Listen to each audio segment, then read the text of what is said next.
perusahaan di sektor batu bara di tengah kondisi volatil seperti saat ini harus melakukan strategi seperti apa agar memang untuk memperbaiki kinerja yang ada? Silakan, Pak Joko. Ya, saat ini kita akan mencoba mendiversifikasikan bahan bakar karena komponennya sangat tinggi hingga banyak perusahaan batubara sudah mulai memikirkan untuk menggunakan tenaga listrik untuk penggerak daripada alat-alat berat.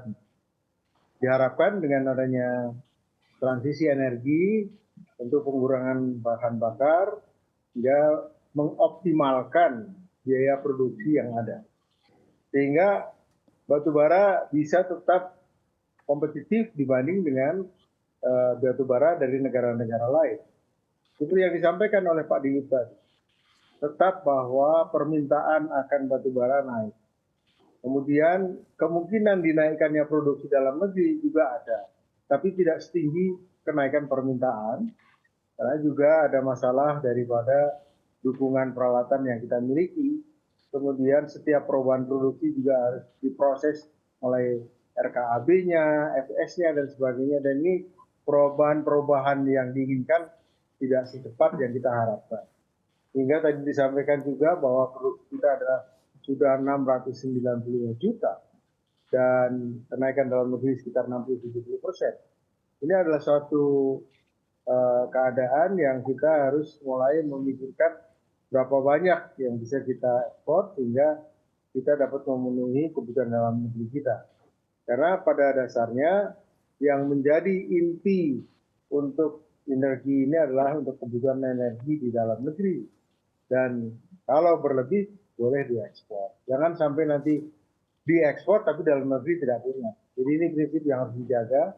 Maka ada DMO, walaupun masalah DMO ini masih tetap berjalan, kan tetapi para pengusaha sangat mengharapkan adanya kepastian peraturan dan juga keamanan dari dunia usaha.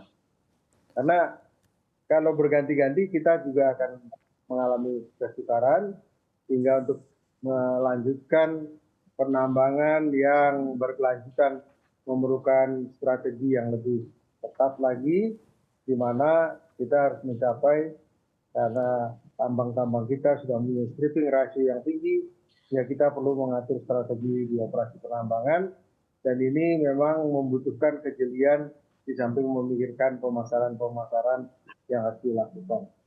Karena secara umum Asia Timur kebutuhannya menaik. Yang paling tinggi adalah Filipina, kemudian diikuti oleh Malaysia dan Kamboja.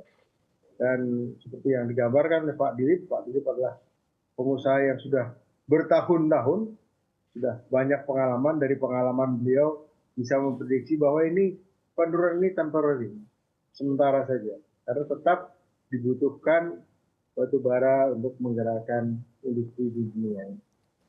Oke, baik. Di tengah harga batu bara yang terus merosot begitu ya Pak Joko, apakah memang kebijakan DMO yang mana juga diterapkan ini juga turut membebani dari pengusaha batu bara? Sebenarnya kebijakan DMO ini kan hanya kecil dibanding dengan produksi yang dibuat oleh para pengusaha.